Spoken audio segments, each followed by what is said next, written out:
So lately, I've had a couple of questions pop up. One of them just popped up on the Facebook group. If you're not a part of the group, it's Super Ego Drivers. There's also Super Ego Experience, which are both really good ones to talk to actual drivers out there, and get a driver's perspective. But anyway, been getting a lot of questions lately about the different divisions. And there's a lot of misconceptions about the different divisions. If you get onto the negative posts, they say, well, Super Ego has all these different divisions because they just keep trading out DOT numbers, blah, blah, blah, blah, blah. Really what it is they're all the same thing. They are just different DOT numbers. There's Jordan, Rocket, Twin, Wind City, Tri-Time, Floyd. I'm sure I'm missing a couple of them in there. But basically, they're just set up in different divisions, keeping the trucks. Basically, you have X amount of trucks per division. Each division has X amount of dispatchers, that kind of a thing. At the end of the day, the dispatchers can work in between them, so... oh, holy cow! I'm getting loaded. Finally, I've been here for like 2.5 hours. Anyway, but yeah. So the division really isn't going to change anything within your experience. If anything, it's the dispatcher who's going to really change your experience. If you're having a lot of problems, 9 times out of 10, it's because you and your dispatcher aren't on the same page, and you may need to just change out your dispatcher, so that way you can get the runs you're looking for and run the way you run. So that's about the this and that of that one. And then I also read another interesting post where there was a guy talking about all the negative reviews of Super Ego.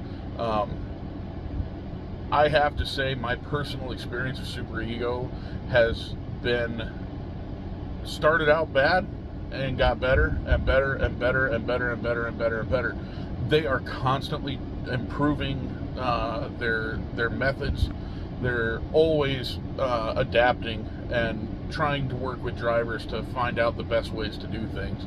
So a driver's experience from a year ago is going to be completely different than the driver's experience of today. So please keep that in mind when you're reading those negative experiences. The other thing that I see a lot of is these folks will get in here, they'll stay for 2 weeks and they quit. They can't take it anymore. They're getting ripped off. They're this, they're that, they're the other.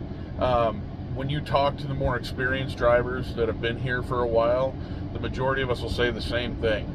Give it a month, a minimum of a month, because your first month you're learning your dispatcher, they're learning you, they're learning how you run, all that kind of stuff. You're figuring things out for that. Lease purchase through Super Ego is different than almost anywhere I've ever been. They are set up to help you succeed. You have got a huge group of people around you who are there to help you, so never hesitate to reach out to any of us. Especially on the Facebook pages, there's a whole bunch of us on there that are willing to help. Almost all of us will tell you the same thing, though. That first month it sucks. It's tough. It's hard. There's a lot of not great times, because again, it's the learning curve, and there is a big learning curve. So keep that in mind when you're starting out. And just remember, it gets better. And once that first 3 weeks to a month is up, assuming you came in with your couple $1,000s like I suggest in the beginning, you're buying your own food, you're managing your fuel, you're shutting your truck off when you're not running, you're really managing your truck the way you're supposed to manage your truck, you're gonna be making money. It's that simple. A lot of folks don't believe it till they do it. So all I gotta say is, if you're questioning whether or not you're one of the people who can succeed in it, if you can do those things, if you can come in with a little bit of money in your pocket, you manage your truck, and you give it more than a couple of weeks, get through the escrow payments and all that stuff, so when your checks come in, they're your full checks, you're going to see anybody can succeed in this. Anybody can. So even in a soft market like we're in right now, anybody can succeed. So I hope you guys come in. I hope you guys give it a shot. Always feel free to reach out and ask any questions. If I get more than one question on a subject, I generally will make a video on it. So hopefully it helps you guys out. So until next time, talk to y'all later.